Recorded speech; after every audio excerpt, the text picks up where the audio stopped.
नरखेड जिल्हा परिषद गटामध्ये लखन शिंदे या नावाची जोरदार चर्चा आहे, याबद्दल काय सांगा?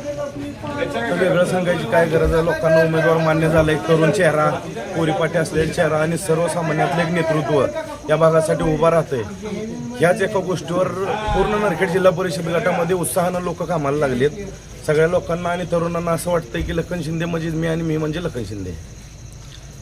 सेना जो का आता प्रकल्पाचं सगळे विरोधक त्या विषयावरतीच बोलतात प्रकल्पाबद्दल, तर त्याबद्दल काय सांगाल? तुमचं काय विजन असेल? तसं बघायला गेलं सिन्हा भोगावती जोड कालव्या संदर्भातलं काम हे माननीय सुशांतप्पा कादे यांच्या नेतृत्वाखाली मला वाटतं आम्ही लहान असतानापासून हे प्रयत्न चाललेले आहेत. त्याच्यासाठी सुशांतप्पानं खूप मोठा संघर्ष केला आणि त्या संघर्षाच्या काळामध्ये आमचे वडील असे बरेचसे सहकारी त्यांच्या त्या संघर्ष समितीमध्ये होते.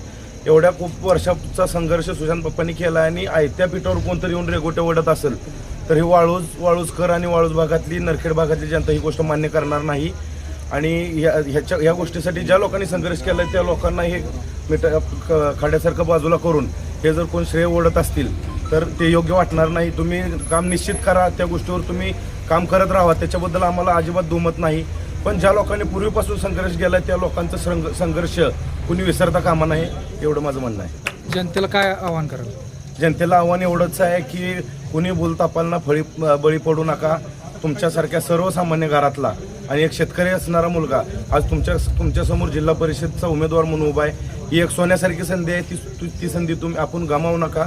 आणि परत एकदा आपल्या नरखेड जिल्हा परिषद गटामध्ये एखाद्या सर्वसामान्य घरातील तरुणांना नेतृत्व करण्याची संधी द्यावी, एवढीच विनंती आहे.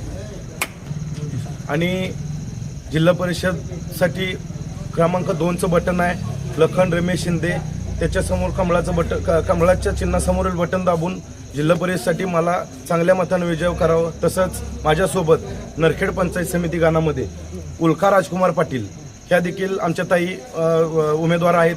त्यांचं देखील क्रमांक 2चंच बटन आहे आणि त्यांच्या कमळ या चिन्हासमोरील बटन दाबून त्यांनाही प्रचंड मतानं विजयी करतील लोक अशी अपेक्षा ठेवतो.